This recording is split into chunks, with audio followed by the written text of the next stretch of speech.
El desafío de evaluar. En el campo de la educación, el proceso de enseñanza-aprendizaje y la evaluación educativa guardan una estrecha relación, que es al mismo tiempo dinámica y continua. Esta práctica evaluativa debe diseñarse para el alumno, enriqueciendo su proceso de formación y respondiendo a su necesidad específica de conocimientos. El proceso de evaluación permite verificar el cumplimiento de los objetivos educativos y comprobar que se ha producido el aprendizaje previsto. Tradicionalmente, se pensaba que evaluar era calificar lo que el alumno había aprendido después de la fase de enseñanza. Sin embargo, hoy la evaluación es el proceso de obtención de información y de su uso para formular juicios que se utilizan para tomar decisiones. La evaluación del aprendizaje de los alumnos, por lo general, permite valorar el grado de cumplimiento de los objetivos educativos, diagnosticar errores conceptuales, destrezas, habilidades y actitudes, el proceso y manera en que los alumnos las desarrollan. Se evalúa también para analizar las causas de un aprendizaje deficiente y tomar las medidas oportunas. Es fundamental que la evaluación sea capaz de valorar de forma efectiva el aprendizaje integral y no busque estimar la mera memorización, es desarrollar las habilidades de reflexión, de observación, análisis, el pensamiento crítico y la capacidad para resolver problemas. Por mucho tiempo se ha concebido una evaluación por medición inflexible, control de poder, pasiva y orientada hacia resultados cuantificables.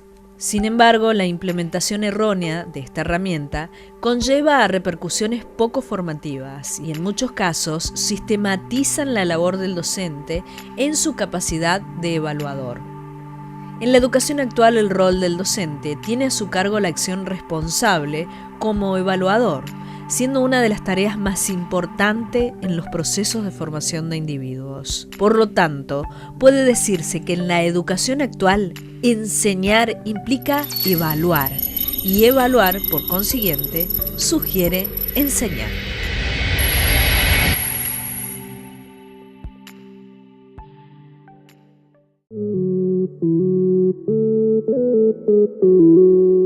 Y es momento de darle la bienvenida a la invitada de esta noche. Hoy nos acompaña la profesora Claudia Ponce, directora del IPEN Juana Manso. Claudia, muy buenas noches y bienvenida. Buenas noches, gracias por invitarme. El tema de hoy es la evaluación, un tema muy controversial. Y contanos un poquito, Claudia, ¿qué es evaluar? Bueno, tradicionalmente evaluar está entendido como algo que sucede al final de una tarea, fundamentalmente la tarea de enseñar, ¿sí? Daba cuenta lo que el alumno aprendió. Era el fin de poder controlar lo que se había enseñado. Eso es lo tradicional. A partir Cuando decís era, estás hablando en pasado. En pasado, porque los cambios educativos, los cambios en las formas, nos han llevado a que hoy evaluar es poder recoger información para poder tomar decisiones. O sea, nosotros recogemos la información que nos da un alumno para poder mejorar inclusive nuestras prácticas docentes. Es parte de la propuesta de enseñanza, la evaluación.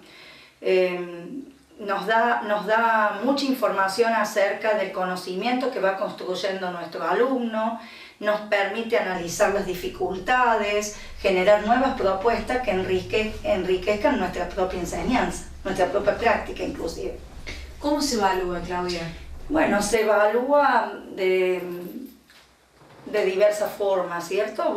Hoy se puede pensar en que tenemos diferentes tipos de formas de generar evaluación y podemos pensar en que esa evaluación nos va a dar insumos en los que vamos a poder repensar, vamos a poder generar distintas formas de evaluar, desde el momento de tener una evaluación formativa, una evaluación sumativa.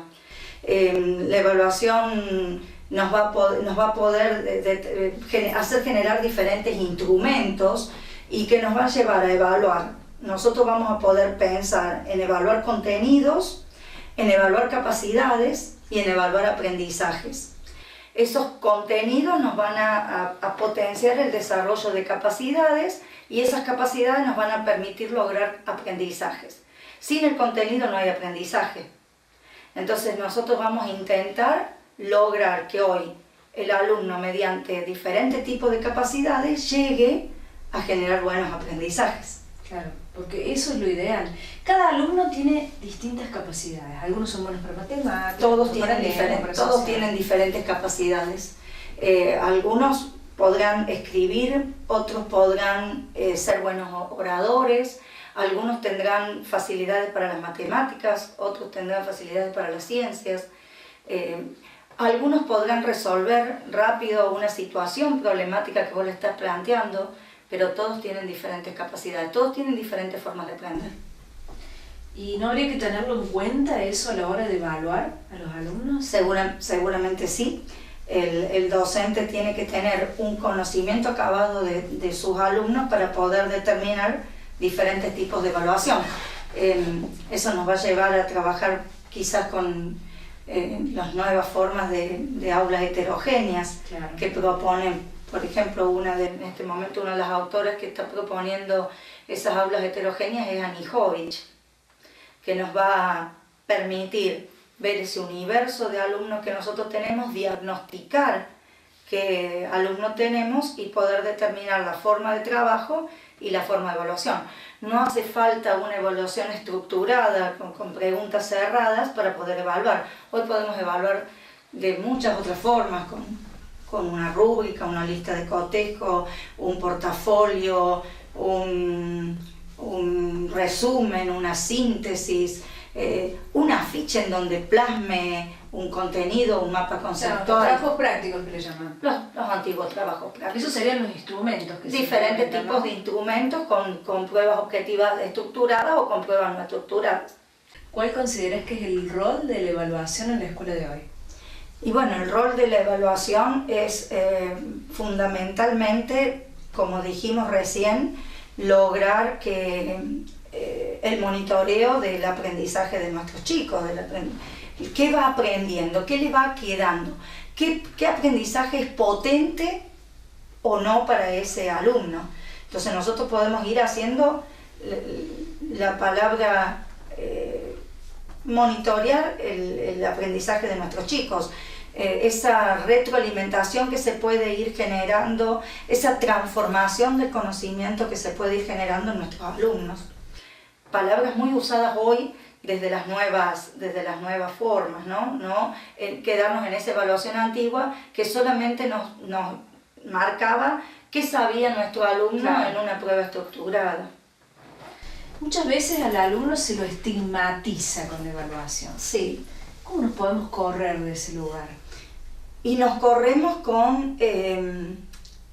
si nosotros logramos trabajar con nuestros alumnos desde esas aulas heterogéneas, donde la evaluación no sea homogeneizadora, donde no sea para todos iguales, donde cada uno logre exponer sus capacidades y decir, bueno, qué es lo que a mí más me interesó de un tema y poder exponerlo sin que la evaluación sea cerrada, decir, ¿qué es esto? ¿Cómo es esto?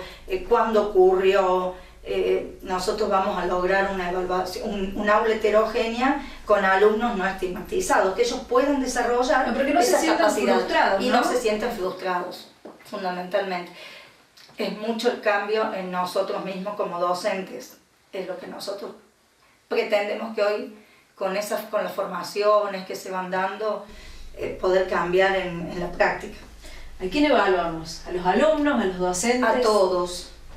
Evaluamos a todos. Evaluamos al alumno, pero también nos evaluamos nosotros en nuestra práctica diaria. ¿Qué me pasó? ¿Qué ocurrió? ¿Fue realmente una práctica que dejó algo en ese alumno? Claro, ¿qué pasa si en una prueba aprueban 2 chicos de un curso de 30? Aprueban 2 y hay 28 que fallan. ¿Y quién falla? ¿Falla el alumno? ¿Falla el profesor? Falló la práctica. Falló la forma, falló la práctica, falló el tener que decir, bueno, tengo que volver a retomar a retomar lo que di porque evidentemente algo no anduvo bien. no anduvo bien la estrategia metodológica que utilicé, no tuve llegada al alumno, ¿qué pasó? O sea, es plantearse uno mismo esto que nosotros estamos pensando de las estrategias metodológicas que utilizamos para llegar a plantear un concepto, que ese concepto me genere las capacidades y que esas capacidades me logren un aprendizaje en el alumno. Y que el profesor tenga una capacidad de autocrítica también, ¿no? También. Lograr que nosotros mismos digamos, no anduvo, no fue, tengo que replantearme la situación. Seguro, sí. Desde hace un par de años se insiste en las capacitaciones, que los docentes expliciten los criterios de evaluación. ¿Por qué es tan importante? Bueno, en los últimos años, o sea, desde hace 5 años ya, fundamentalmente en el Plan Nacional de Formación situada, en el Plan Nacional de Formación Permanente, que generó el Estado Nacional en su momento y el Estado Provincial adhiere a esa capacitación nacional, se trabajó y se trabaja permanentemente sobre estos temas: prioridades pedagógicas, capacidades, criterios de evaluación, acuerdos de evaluación institucionales. Así que bueno, creo que, como decíamos recién, fundamentalmente el cambio primero tiene que surgir en nosotros, desde la práctica. Desde el aula, ¿no? Desde el aula. Desde el día a día. Desde el día a día, desde el aula, desde la práctica como docentes, para lograr que esos cambios se generen en nuestros chicos. Y bueno, y si nos están pidiendo que evaluemos capacidades, justamente lo que decíamos recién, ¿qué capacidad va a tener mi alumno en oralidad, en lectura, en escritura, en la resolución de situaciones problemáticas, en el hacer de cada una de las ciencias que va a trabajar, y que él se sienta seguro con esa capacidad que va a lograr intentar desarrollar? Con criterios, el docente es el que tiene que plasmar en la evaluación el criterio que él considera necesario que el alumno sepa, y con esos acuerdos institucionales, fundamentalmente, de evaluación. ¿Qué quiere la escuela, qué quiere esa institución lograr con sus alumnos? En ese colectivo de alumnos, acordar una buena oralidad, la redacción, las reglas ortográficas, la resolución de situaciones problemáticas. Eso se acuerda a nivel institucional. Se fijan 4 o 5 objetivos, acuerdos que van a llevar a que esas capacidades se logren con los chicos.